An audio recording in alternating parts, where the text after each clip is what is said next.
Hello दोस्तों, स्वागत है पॉलिटिक्स स्टार्ट पे। मैं हूँ आरके सिंह एंड हम लोग कंटिन्यू कर रहे थे अप्लाइड फिजिक्स 2 का पहला यूनिट वेव मोशन। तो दोस्तों वेव मोशन से कुछ टॉपिक छूट गया था, जिनमें से कुछ टॉपिक को हम लोगों ने प्रीवियस क्लास में कवर किया था एंड बाकी टॉपिक्स को आज हम लोग इस क्लास में कवर करने वाले हैं। ठीक है, एंड नेक्स्ट क्लास से हम लोग नेक्स्ट यूनिट ऑप्टिक्स को स्टार्ट करेंगे। ओके, तो आज के क्लास में हम लोग बात करेंगे कैंटिलीवर बीम के बारे में एंड उसी के साथ बात करेंगे प्लेन प्रोग्रेसिव हार्मोनिक जो मोशन था, ठीक है, उसका आपका जो कुछ पैरामीटर्स था जैसे कि वेलोसिटी, एक्सेलरेशन, जिसको हम लोगों ने ऑलरेडी डिराइव कर रखा है, लेकिन आप लोगों के रिक्वेस्ट से फिर से हम लोग आज इस क्लास में करेंगे। ठीक है, चलो डिस्कस करते हैं कैंटिलीवर के बारे में। Cantilever beam, cantilever beam. अब बीम क्या होता है दोस्तों? बीम होता है एक structural member, horizontal structural member. Beam को मैंने इंजीनियरिंग मैकेनिक्स में डिस्कस किया था, कितने तरह के बीम होते हैं, कितने तरह के लोड होते हैं, सपोर्ट होते हैं। ठीक है, इन सभी को मैंने इंजीनियरिंग मैकेनिक्स में डिस्कस किया था। तो देखो कैंटिलीवर बीम क्या होता है। कैंटिलीवर बीम भी एक हॉरिजॉन्टल मेंबर है। ठीक है, कैंटिलीवर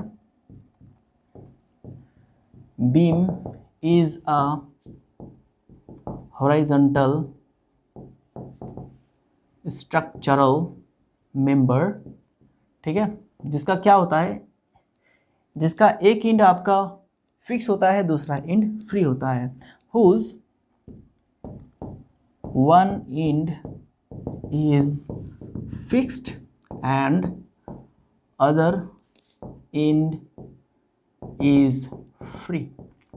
ठीक है, ओके, मतलब एक एंड पे जो है फिक्स होता है एंड दूसरा एंड पे ये फ्री होता है। तो दिखता कैसा है, ये आपका बीम हो गया हॉरिजॉन्टल। ठीक है, इसका एक साइड जो है वो फिक्स रहेगा, इस तरह फिक्स रहेगा, दूसरा एंड आपका फ्री रहेगा।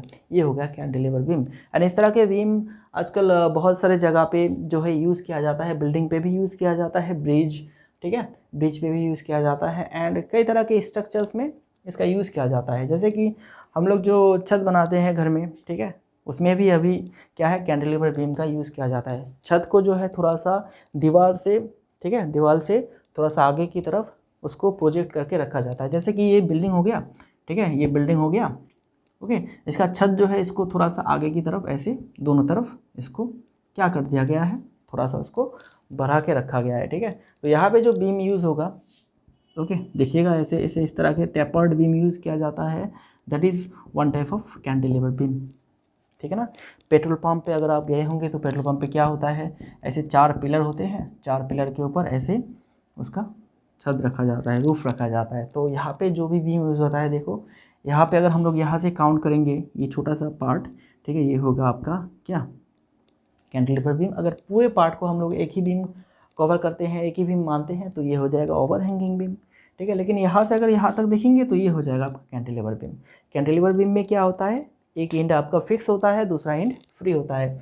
तो चलो अब आगे बढ़ते हैं। देखो इस बीम पे अगर हम लोग कोई एक लोड लगाएंगे तो इसका कुछ ना कुछ तो रिएक्शन आएगा, ये कुछ ना कुछ तो बिहेव करेगा ना। ठीक है, तो कैसे बिहेव करता है उसको थोड़ा सा देख लेते हैं। देखो इस बीम को अभी हम लोग सिंपल एक लाइन से ड्रॉ करते हैं। ये हो गया हमारा कैंटिलीवर बीम। अगर यहाँ पे हम लोग किसी इधर फ्री एंड पे एक आपका फोर्स लगाते हैं, पी फोर्स बोलते हैं, ये लोड। ओके, जब भी हम लोग स्ट्रक्चर की बात करेंगे तब वहाँ पे हम लोग फोर्स नहीं मानेंगे, उसको लोड मानेंगे। ठीक है, फोर्स को ही हम लोग वहाँ पे लोड के टर्म पे बोलते हैं। तो ये हो गया लोड। तो लोड लगने से क्या होगा, इसमें कोई ना कोई तो इफेक्ट आएगा ना इस लोड की वजह से। तो क्या आएगा, क्योंकि ये जो एंड है ये फ्री एंड है, सॉरी ये जो एंड है ये फिक्स एंड है। ठीक है, इसमें उतना ज़्यादा इफेक्ट नहीं आएगा, लेकिन ये फ्री एंड है तो ये नीचे की तरफ झुक जाएगा एंड पूरा जो है बीम जो है कुछ इस तरह से बेंड हो जाएगा। ओके, ठीक है, यहाँ पे एक एंगल फॉर्म हो रहा है, देखिए इसको हम लोग कहते हैं स्लोप। एंड यहाँ पे जो ये डिस्टेंस जो डिफ्लेक्ट हुआ है दैट इज डेल्टा एंड इसको हम लोग कहते हैं डिफ्लेक्शन। ठीक है, ओके, तो कैंटिलीवर बीम के फ्री एंड पे अगर आप कोई एक लोड लगाएंगे तो उसका डिफ्लेक्शन एंड स्लोप उसमें देखने को मिलता है। ओके, ये तो हो गया पॉइंट लोड की बात। अगर हम लोग पॉइंट लोड को हटा के कोई दूसरा लोड लगाते हैं तो फिर क्या रिएक्शन आएगा। देखो यहाँ पे पॉइंट लोड की जगह पे हम लोग लगाते हैं अभी यूडीएल पता है आपको, यूडीएल यूनिफॉर्मली डिस्ट्रीब्यूटेड लोड। ठीक है ना, uniformly distributed load.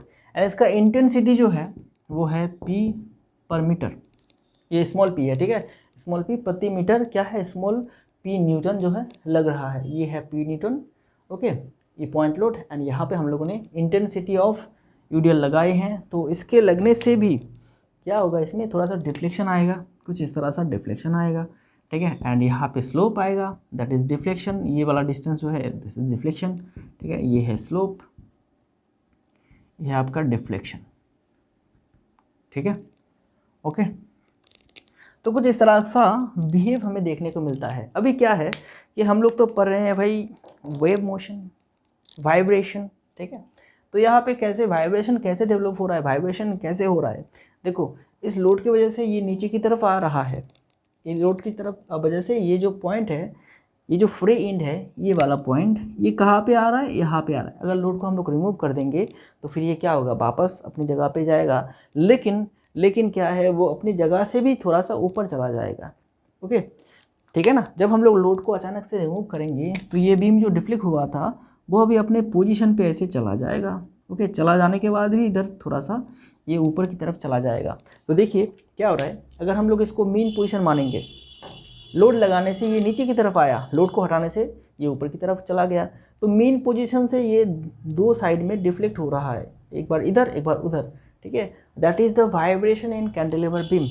Okay, load लगाने की वजह से इसमें आ रहा है डिफ्लेक्शन, लोड को हटाने की वजह से इसमें आ रहा है वाइब्रेशन, ठीक है ना। तो इसी को हमें स्टडी करना है। अभी ज़्यादा डीप में नहीं जाएंगे क्योंकि ये जो टॉपिक है इसको हम लोग जनरली कहाँ पे पढ़ते हैं, आपका जो एक और सब्जेक्ट है strength of material. Okay, strength of material, या फिर आप उसको मैकेनिक्स ऑफ सॉलिड कह लीजिए, mechanics of solid, mechanics of क्या, मटेरियल्स, स्ट्रेंथ ऑफ मटेरियल। तो ये कई नाम हैं इन सब्जेक्ट का, जहाँ पे हम लोग मटेरियल्स के जो प्रॉपर्टीज़ है, ठीक है, डीप इनसाइड उसमें जाते हैं एंड बहुत सभी प्रॉपर्टी जो है उसको हम लोग देखते हैं, ठीक है। इसमें ये सारे सब्जेक्ट में हम लोग उसको पढ़ते हैं, लेकिन फिजिक्स में दिया गया है तो थोड़ा बहुत इसको हम लोग यहाँ पे पढ़ लेते हैं। ओके, क्योंकि आगे जाके हम लोग इसको पढ़ने वाले हैं। देखो, ये जो सब्जेक्ट है ये मैकेनिकल के लिए एंड सिविल के लिए बहुत ही ज़्यादा इम्पोर्टेंट है। ओके, सिविल में या फिर मैकेनिकल में इसको हम लोग आगे जाके और भी डीप में पढ़ेंगे, बहुत सारे बीम के लिए पढ़ेंगे, ठीक है। सिंपली सपोर्टेड बीम के लिए भी पढ़ेंगे हम लोग, डिफ्लेक्शन, स्लोप का कंसेप्ट, बेंडिंग मोमेंट, देन उसके बाद शेयर फोर्स का कंसेप्ट, एंड ओवरहैंगिंग बीम के लिए, कैंटिलीवर बीम के लिए, ओके, कंटिन्यूअस बीम के लिए, सभी के लिए हम लोग पढ़ेंगे इसको, बहुत ही ज़्यादा डीप से पढ़ेंगे। ओके, फिलहाल आपके सिलेबस में है, फिजिक्स में इसको पढ़ा नहीं जाता, लेकिन फिर भी इसको हम लोग यहाँ पे वेव के आकार में पढ़ेंगे, वाइब्रेशन के आकार में पढ़ेंगे।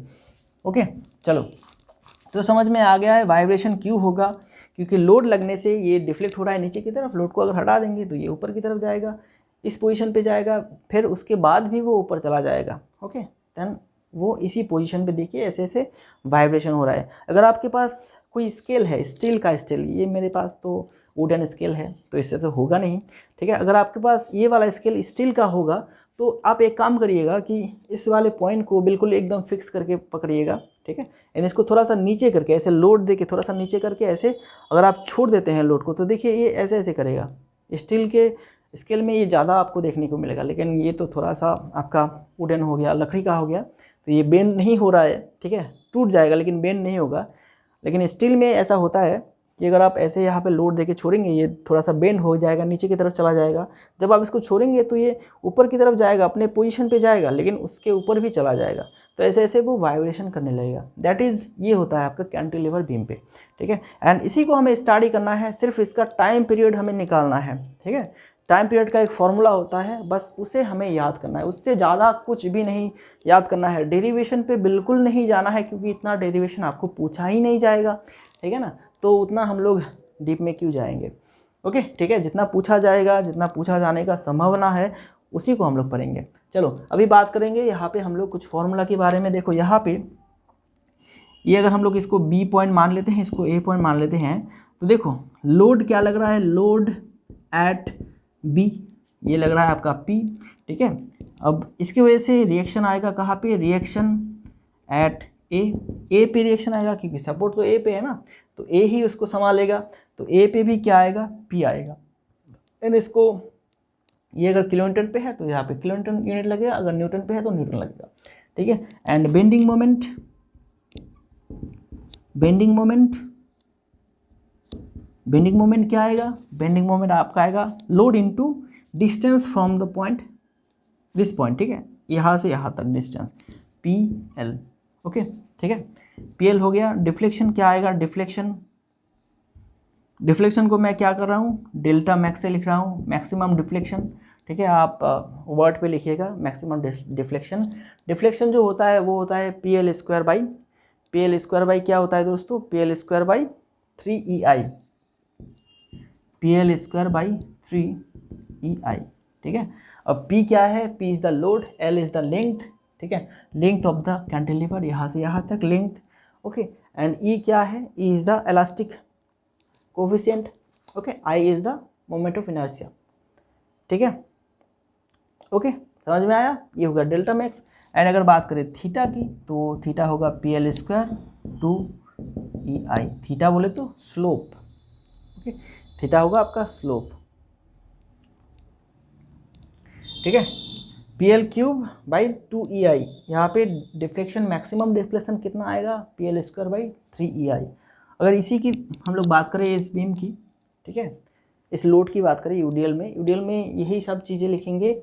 लोड, टोटल लोड क्या होगा, टोटल लोड आपका क्या आएगा, कैसे निकालते हैं total load, intensity of UDL into length, ठीक है, तो पीएल हो गया, टोटल रिएक्शन कितना होगा, टोटल रिएक्शन कहाँ पे आएगा, यहाँ पे आएगा रिएक्शन, ठीक है, ओके, तो ये होगा पीएल, ये भी पीएल होगा। एंड बेंडिंग मोमेंट क्या आएगा दोस्तों, PL, total load into distance.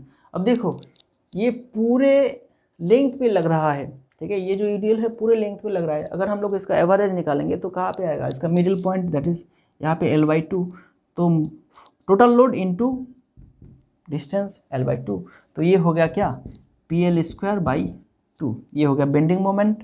अभी अगर इसका डिफ्लेक्शन निकालेंगे मैक्सिमम डिफ्लेक्शन, तो इसका क्या है, PL स्क्वायर, ठीक है, PL4/8EI होगा इसका, PL4/8EI होगा इसका डिफ्लेक्शन का फॉर्मूला। एंड स्लोप क्या होगा दोस्तों, PL3/6EI, ठीक है, PL3/6EI, तो ये होगा इसका स्लोप PL3/6EI, ओके। तो ये कुछ चीज़ों को आप याद रखिएगा, इन सभी चीज़ों को हम लोग, मैंने जो कहा था, इन सभी चीज़ों को हम लोग कहाँ पे डिफ़ाइन करते हैं, स्ट्रेंथ ऑफ मटेरियल पे, ठीक है, वो अलग सा सब्जेक्ट है जहाँ पे हम लोग डीप से स्टडी करेंगे इसको। फिलहाल अभी के लिए आप ये सारी चीज़ें याद रखिएगा, ठीक है, इसको हम लोग आगे जाके स्ट्रेंथ ऑफ मटेरियल पे समझेंगे, क्योंकि इसका पूरा एक इतिहास है, ठीक है, इसको हम लोग एकदम बारीकी से समझेंगे कैसे निकालते हैं, ठीक है। अभी अगर मैं इसको समझाने बैठूँ तो बहुत ही बड़ा लेक्चर हो जाएगा, लेकिन अप्लाइड फिजिक्स में इसका उतना ज़रूरत ही नहीं है, ठीक है, क्योंकि आपको इतना डीप से पूछा ही नहीं जाएगा, ओके, ठीक है। तो चलो, ये हो गया हमारा पॉइंट लोड की वजह से deflection, that is, and point load की वजह से स्लोप, ये हो गया। एंड यूडीएल के लिए डिफ्लेक्शन क्या है, ये, यूडीएल के लिए स्लोप क्या है, ये वाला है, ओके। चलो, तो इसको मैं अभी इरेज कर देता हूँ। अभी हम लोग इसका टाइम पीरियड का फॉर्मूला देख लेंगे, ठीक है, इसका टाइम पीरियड का फॉर्मूला देख लेंगे। And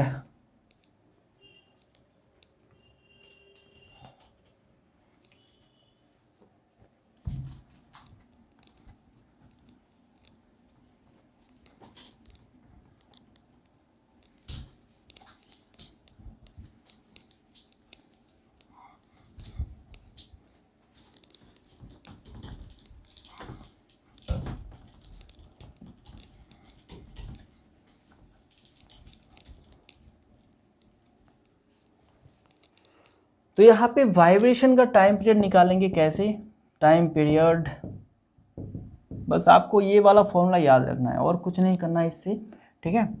T² = 16m pi square, ठीक है, T² पाई स्क्वायर, एंड यहाँ पे L³ अपन में क्या होता है दोस्तों, इसके नीचे क्या होता है, BED³, ठीक है, BED³, ओके, ये आपको याद रखना है। T square is equal to 16m pi square L cube B E D cube. अब यहाँ पे ये जो जितने भी हम लोगों ने यूज़ किए हैं ये क्या क्या इंडिकेट करता है इसको देख लेते हैं। टी इजिकल टू होता है टाइम पीरियड,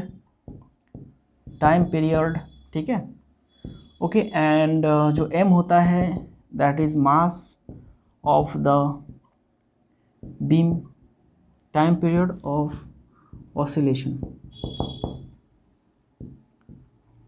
कैंटिलीवर, ठीक है, mass of the beam. And उसके बाद पाई को तो आप जानते हैं, पाई एक कांस्टेंट है, ठीक है। L is the length of cantilever, ठीक है। And B is the breadth of cantilever, D is the depth cantilever, okay. And एक और चीज़ रहेगा ई, ये क्या हो गया दोस्तों, ई है आपका the stiffness of cantilever, stiffness,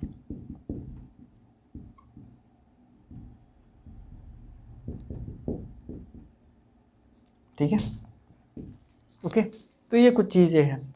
अभी देखो बी एंड डी को मैं यहाँ पे समझा देता हूँ। ये जो बीम है आपका ऐसा दिख रहा है, इसका अगर हम लोग क्रॉस सेक्शन देखें, ठीक है, इधर से अगर देखें तो क्या देखने को मिलेगा, इसका हमें क्रॉस सेक्शन देखने को मिलेगा। एंड ये है बी, ठीक है, एंड ये होता है डेप्थ डी। वर्टिकल जो होता है उसको डेप्थ कहते हैं एंड इसको हम लोग बी कहते हैं, ओके। तो इसको आपको फॉर्मूला पे यूज़ करना है, ठीक है। चलो ये हो गया आपका कैंटिलीवर बीम का कॉन्सेप्ट। सिर्फ आपको ये वाला चीज़ देखना है, ये वाला चीज़ याद रखना है, ठीक है। अगर यहाँ से कोई पूछा जाता है आपको सवाल न्यूमेरिकल प्रॉब्लम, तो आपको मैक्सिमम चीज़ें जो है दिया जाएगा, सिर्फ आपको ये वाला निकालना है। टी स्क्वायर है, स्क्वायर को हटाएंगे तो इधर रूट ओवर आ जाएगा, इससे ज़्यादा आपको याद रखने की ज़रूरत नहीं। एंड इसका अब डेरिवेशन पे बिल्कुल मत जाइए, क्योंकि डेरिवेशन को हम लोग आगे भी जाके सीखने वाले हैं। तो डेरिवेशन को अगर आप अभी करते हैं तो क्या होगा, आपका जो टाइम भी बहुत लगेगा एंड चीज़ों को आपको समझने में भी दिक्कत होगा, क्योंकि हम लोगों ने इसके डेरिवेशन को समझने के लिए उतना जो कंसेप्ट हमें चाहिए, ठीक है, उतना हमारे पास तो है नहीं। अगर हम लोग स्ट्रेंथ ऑफ मटेरियल को थोड़ा बहुत पढ़ते तो फिर क्या होता कि हम लोग उसके पूरे डेरिवेशन को समझ सकते थे। लेकिन स्ट्रेंथ ऑफ मटेरियल का कंसेप्ट हमारे पास अभी भी है नहीं, क्योंकि हम लोगों ने वो सब्जेक्ट करा ही नहीं, उसको हम लोग सेकंड ईयर में करेंगे। तो फिलहाल ये इसका डेरिवेशन जो है हम लोग सेकंड ईयर में ही करेंगे, ओके। तो आपके लिए अभी के लिए इतना ही इम्पोर्टेंट है कि कैंटिलीवर बीम क्या है, ओके। स्लोप डिफ्लेक्शन इसका फॉर्मूला, ओके, ठीक है। एंड टाइम पीरियड का जो फॉर्मूला है इसको याद रखना है। इससे रिलेटेड अगर न्यूमेरिकल प्रॉब्लम पूछा जाता है तो मैक्सिमम चीज़ें जो है आपको दिया जाएगा, ठीक है। मान लीजिए ये आपका इक्वेशन है, यहाँ से कुछ चीज़ें जो है जैसे ई का वैल्यू दिया गया है, ओके, एम दिया गया है, एल का वैल्यू दिया गया है, टी का वैल्यू दिया गया है, आपको पूछा गया है कि बी क्या होगा, ओके, या फिर पूछा गया है डी डेप्थ कितना होगा, तो आपको इस फॉर्मूला को यूज़ करते हुए आपको निकालना है उसका वैल्यू। इस तरह से पूछा जाएगा, उतना डिफ़िकल्ट में पूछा नहीं जाएगा, ठीक है ना। चलो अब उसके बाद हम लोग बात करेंगे क्या, advantage of cantilever beam. Cantilever beam use करने का क्या क्या एडवांटेजेस है, ठीक है। कैंटिलीवर बीम यूज़ करने का क्या क्या फ़ायदे हैं एंड क्या क्या उसके नुकसान हैं, एडवांटेज एंड डिसएडवांटेजेस।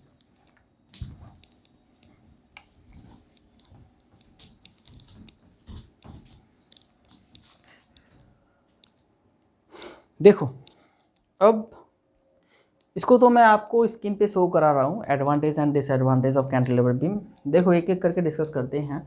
पहला क्या है, very simple to construct. Cantilever beam जो है उसको बहुत ही सिंपली के साथ कंस्ट्रक्ट किया जाता है, ठीक है, ये एक एडवांटेज हो गया है। एंड दूसरा, only one fix support is required, support on the opposite side is not required, ठीक है। एंड इसका सिर्फ एक ही साइड पे सपोर्ट लगता है, दूसरे सपोर्ट पे दूसरे एंड पे जो है सपोर्ट लगाने की कोई ज़रूरत नहीं है, सपोर्ट वहाँ पे देना भी नहीं होगा। तीसरा, cantilever beams are very rigid due to their depth. तो कैंटिलीवर बीम जो होता है वो बहुत ही रिजिड होता है, क्योंकि यहाँ पे कैंटिलीवर बीम पे हम लोग डेप्थ जो है डी का वैल्यू ज़्यादा रखते हैं, ओके, इसलिए वो रिजिड बन जाता है। एंड चौथा देख लीजिए, because of the beam is resting on the arms thermal expansion and ground movement are fairly simple to sustain. मतलब देखो क्या है कि बीम का सिर्फ एक ही साइड जो है वो फिक्स है, बाकी साइड तो फ्री है ना। अगर थर्मल एक्सपांसन भी होता है, गर्मी की वजह से वो थोड़ा सा लंबा भी होता है, छोटा भी होता है, तो उससे हमें कोई फ़र्क नहीं पड़ेगा। एंड उसके नीचे कोई भी सपोर्ट नहीं रहेगा, तो फिर ग्राउंड, उसके नीचे जो मूवमेंट है, हम लोगों का जो मूवमेंट है, स्पेस हमें थोड़ा सा ज़्यादा मिलता है एंड मूवमेंट इज़ फ्री। ठीक है, वहाँ पे दिक्कत नहीं होता है। ठीक है, ये कुछ एडवांटेज हो गया। डिसएडवांटेज की बात करें, लार्ज डिफ्लेक्शन, तो यहाँ पे लार्ज जो है डिफ्लेक्शन जो है ज़्यादा होता है दूसरे बीम की तुलना में। इसमें ज़्यादा डिफ्लेक्शन होता है क्योंकि नीचे सपोर्ट ही नहीं रहता है। अगर हम लोग ऊपर ज़्यादा लोड लगाएंगे तो तो क्या होगा, डिफ्लेक्शन भी ज़्यादा होगा। देन उसके बाद generally result in larger moment. Okay, तो यहाँ पे मोमेंट जो जनरेट होता है वो बहुत ही ज़्यादा जो जनरेट होता है, क्योंकि आपका जो एंड है, ठीक है, एंड पे कोई भी सपोर्ट नहीं रहता है, तो वहाँ पे फ्री एंड पे अगर हम लोग कोई लोड लगाएंगे तो उसका जो मोमेंट है वो बहुत ज़्यादा जनरेट होगा। When the beam is loaded at one end and the moment is higher at fix end, if more load is applied it can break free from the support. मतलब देखो दूसरी एंड पे क्या है, आपका फ्री रहता है, एक एंड तो फिक्स रहता है। अगर हम लोग फ्री एंड पे बहुत ज़्यादा लोड लगाएंगे तो क्या होगा, बहुत ज़्यादा मोमेंट जो है क्रिएट होगा एंड जिसकी वजह से क्या हो सकता है कि ये ब्रेक हो सकता है, ये टूट सकता है। ठीक है, ओके, ये होता है डिसएडवांटेजेस। चलो, तो ये था कैंटिलीवर के बारे में। अभी कैंटिलीवर के बारे में इससे ज़्यादा हम लोग नहीं पढ़ेंगे। एंड जो भी चीज़ें हैं, क्वेश्चन किस तरह के आते हैं, किस तरह के क्वेश्चन किए जाएंगे, उसका हम लोग अलग से एक लेक्चर बनाएंगे, वो भी नवंबर में। ठीक है, नवंबर में हम लोग क्वेश्चन प्रैक्टिस करेंगे अप्लाइड फिजिक्स 2 का, सभी चैप्टर का 1 बाय 1 मैं प्रैक्टिस कराऊंगा क्वेश्चंस। ओके, आपका डिस्क्रिप्टिव क्वेश्चंस, एमसीक्यू क्वेश्चंस सभी का मैं लगाऊंगा, एग्ज़ाम से पहले लगाऊंगा। ठीक है, नॉट अ प्रॉब्लम। फिलहाल अभी आप थ्योरी पार्ट को जो है पढ़ते जाइए, क्योंकि बहुत सारे चैप्टर्स हैं, तो आपको सभी चैप्टर्स को अच्छी तरह से पढ़ना है अगर आप लोग अच्छे मार्क्स लाना चाहते हैं। तो दोस्तों अभी हम लोग बात करेंगे प्लान प्रोग्रेसिव हार्मोनिक मोशन के कुछ पैरामीटर्स के बारे में, जिसको हम लोगों ने ऑलरेडी निकाल रखे थे। ठीक है, फिर भी आज निकालेंगे क्योंकि आप लोगों ने रिक्वेस्ट किया था। तो देखो सबसे पहले तो हम लोग क्या करेंगे कि एक हम लोग यहाँ पे एक सर्कल लेंगे। ठीक है, सर्कल के पीछे ये क्या हो गया, इसका सेंटर पॉइंट हो गया, एंड इसके बराबर जो एक ऑब्जेक्ट है वो घूम रहा है ऐसे, मतलब पीरियोडिक मोशन पे है। पीरियोडिक मोशन क्या है दोस्तों, पीरियोडिक मोशन आपका एक सर्टेन टाइम बाद अगर कोई ऑब्जेक्ट अपना मोशन को रिपीट करता है तो उसको हम लोग पीरियोडिक मोशन कहते हैं। तो सर्कुलर मोशन पे क्या होता है, सर्कुलर मोशन पे एक सर्टेन टाइम बाद क्या हो रहा है कि ऑब्जेक्ट जो है वो अपना मोशन को रिपीट कर रहा है, बार बार दोहरा रहा है। ठीक है, एक पूरा सर्कल कंप्लीट हुआ, एक चक्कर कंप्लीट हुआ, फिर उसके बाद दूसरा चक्कर कंप्लीट होगा, तीसरा चक्कर कंप्लीट होगा। ठीक है, तो अपना मोशन को जो है रिपीट कर रहा है। एंड यहाँ से हम लोग सिंपल हार्मोनिक मोशन के लिए जो प्लान प्रोग्रेसिव हार्मोनिक मोशन है, ठीक है, उसको रिप्रेजेंट करेंगे कुछ इस तरह से। देखो उसका हम लोग प्रोजेक्शन ड्रॉ करेंगे। अब इसी को हम लोग, इसी सर्कल को हम लोग क्या खोलेंगे। ठीक है, मान लेते हैं यहाँ पे ये एक आपका तार का एक ये सर्कल था। ठीक है, यहाँ से इसको काट दिए हैं, काट देने के बाद क्या हो, इसको अगर हम लोग ऐसे खोलेंगे तो कुछ इस तरह से देखने को मिलेगा ना। ठीक है, ऐसे देखने को मिलेगा, ऐसे देखने को मिलेगा ये। ओके, डेफिनेटली यही होगा। ये ऊपर वाला पार्ट ये हो गया, नीचे वाला पार्ट जो है ये हो गया। हम लोगों ने यहाँ से काट दिए थे तो यहाँ से ये शुरू हुआ एंड दूसरा जो इंट है यहाँ पे चला गया है। आप खुद से करिए देखिएगा। ठीक है, ऐसा ही आएगा। ओके, तो मान लेते हैं किसी एक टाइम पे t=0 पे क्या था, ऑब्जेक्ट जो था यहाँ पे था। ठीक है, तो हम लोग देखो इसका पोजीशन ड्रॉ किए हैं, यहाँ पे था मतलब यहाँ पे था t0 पे। अब ये धीरे धीरे ऊपर जाएगा, ऐसे घूमेगा। ठीक है, तो यहाँ पे क्या होगा, यहाँ पे भी तो ऐसे ऐसे ऐसे जाएगा ना। इसी को हम लोग यहाँ पे रिप्रेजेंट करें, नथिंग एल्स। ओके, दूसरा कोई चीज़ हम लोग यहाँ पे ड्रॉ नहीं किए हैं, बस इसी को हम लोग वहाँ पे ड्रॉ किए हैं, इसका प्रोजेक्शन, इसको काट के वहाँ पे बनाए हैं। तो ये अगर ऐसे ऐसे घूम रहा है, ठीक है, तो ऐसे ऐसे ये प्रोजेक्ट ऐसे ऐसे ऑब्जेक्ट भी ऐसे जाएगा ना। ठीक है, तो देखो अब हम लोग इसी सर्कुलर मोशन को थोड़ा सा कंपेयर करते हैं सिंपल हार्मोनिक मोशन के साथ। जैसे देखो यहाँ पे हम लोग यहाँ पे एक लाइन ड्रॉ करते हैं, ये एक लाइन हो गया। ठीक है, ये मीन पोजीशन हो गया, ये मीन पोजीशन हो गया। ओके, अब ऑब्जेक्ट जो है यहाँ पे है, तो इस सिंपल हार्मोनिक मोशन पे हम लोग मान लेते हैं ऑब्जेक्ट जो है वो मेन पोजीशन पे है। सिंपल हार्मोनिक मोशन यहाँ पे है, सर्कुलर मोशन पे ऑब्जेक्ट यहाँ पे था, सिंपल हार्मोनिक मोशन पे ये यहाँ पे है। ये ऐसे ऐसे घूमेगा, ठीक है, ये उसके साथ साथ ये ऊपर जा रहा है, ऊपर जा रहा है। जब ये ऑब्जेक्ट यहाँ पे पहुँच गया, ये ऑब्जेक्ट यहाँ पे पहुँच गया, फिर ये नीचे उतरेगा, फिर ये भी नीचे उतरेगा, ठीक है। यहाँ पे पहुँच गया, देखो मीन पोजीशन, ये लाइन में जो ड्रॉ किया है ये मीन पोजीशन है, दोनों ही क्या हुआ, मीन पोजीशन पे पहुँच गया है। अब ये ऐसे ऐसे नीचे जाएगा, ये ऐसे नीचे जा रहा है, ठीक है, फिर ये ऊपर जाएगा, फिर ये ऊपर जाएगा, फिर यहाँ पे मीन पोजीशन पे पहुँच गया, यहाँ पे भी मीन पोजीशन पे पहुँच गया। तो ये ऑब्जेक्ट ऐसे ऐसे घूमेगा एंड ये ऐसे ऐसे करेगा, ठीक है ना। दोनों को देखिए, दोनों को हम लोगों ने यहाँ पे कंपेयर किए हैं। ये अगर ऐसे ऐसे घूमता है तो ये ऐसे ऐसे ऐसे ऐसे करता है, ओके। तो सर्कुलर मोशन के साथ सिंपल हार्मोनिक मोशन को हम लोगों ने यहाँ पे कंपेयर किए हैं। तो चलो अभी क्या है कि अभी मान लेते हैं t0 था यहाँ पे इनिशियल पोजीशन, ओके। अब t टाइम बाद जो ऑब्जेक्ट है, ये वाला ऑब्जेक्ट यहाँ पे पहुँच गया है, p पॉइंट पे पहुँच गया है। किस टाइम पे, t टाइम पे ये p पॉइंट पे पहुँच गया है, क्योंकि ये मूव कर रहा है, ये चल रहा है ना। तो t टाइम बाद ये यहाँ पे पहुँच गया है मान लेते हैं। तो सिंपल हार्मोनिक मोशन के हिसाब से ये कहाँ पे पहुँचेगा, इस लाइन के बराबर कहाँ पे पहुँचेगा। देखो ये ऐसे ऊपर जा रहा था, तो ये भी ऐसे ऊपर जा रहा था, तो ये कहाँ पे पहुँचेगा दोस्तों, इसका हॉरिजॉन्टल लाइन ड्रॉ करेंगे, ऐसे ऐसे ड्रॉ करेंगे, ठीक है, ठीक है ना, ऐसे ऐसे ड्रॉ करेंगे। अब ये अगर यहाँ पे पहुँच गया है तो ये जो है यहाँ पे पहुँच जाएगा एंड यहाँ पे कहाँ पे पहुँचेगा, यहाँ पे पहुँचेगा, ठीक है। एक ही चीज़ है, तीनों को मैं एक ही साथ लेके चल रहा हूँ, ठीक है। ये यहाँ पे था, ये यहाँ पे था एंड ये यहाँ पे था, एक ही ऑब्जेक्ट। जब ये यहाँ पे ऐसे पहुँच गया तो यहाँ से यहाँ पहुँच जाएगा, ये यहाँ से यहाँ पहुँच जाएगा एक ही टाइम पे, ठीक है ना। तो अभी क्या करते हैं, अभी हम लोग इस O पॉइंट के साथ, ये पॉइंट अगर O है तो इसके साथ इसको जोड़ देते हैं एंड इस पॉइंट का एक नाम देते हैं C पॉइंट, ठीक है।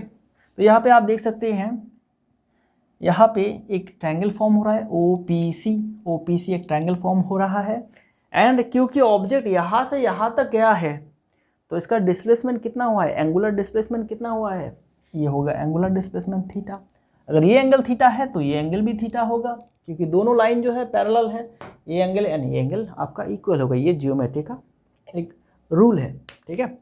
तो यहाँ से हम लोग क्या कर सकते हैं कि फ्रॉम ट्राइंगल OPC, तो यहाँ पे हम लोग ले सकते हैं sine theta is equal to, अब sine theta is equal to क्या होता है, sine is equal to perpendicular by hypotenuse. तो परपेंडिकुलर कहाँ पे है, ये अगर एंगल थीटा है तो ये परपेंडिकुलर OC, ठीक है, एंड हाइपोटेन्यूज बोले तो OP, ठीक है।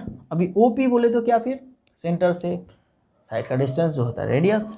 तो sine theta is equal to क्या हो गया, OC by R is the radius, ठीक है। एंड ये जो डिस्टेंस है यहाँ से यहाँ तक, O से C तक, यहाँ फिर यहाँ से यहाँ तक, ये डिस्टेंस क्या है दोस्तों, this is the displacement of the particle, ठीक है। This is the displacement, particle यहाँ पे था, मीन पोजीशन से यहाँ तक गया है तो ये होगा डिस्प्लेसमेंट, यहाँ पे ये भी y होगा, ठीक है। तो OC की जगह पे हम लोग क्या लगा सकते हैं, y लगा सकते हैं। तो OC इजिकल टू क्या हो गया, OC is equal to R sine theta हो गया। चलो OC की जगह पे हम लोग y लगाएंगे तो ये होगा R साइन थीटा, ठीक है। OC is equal to R sine theta हो गया, ठीक है ना, समझ में आया। अब थीटा को हम लोग फिर से तोड़ सकते हैं।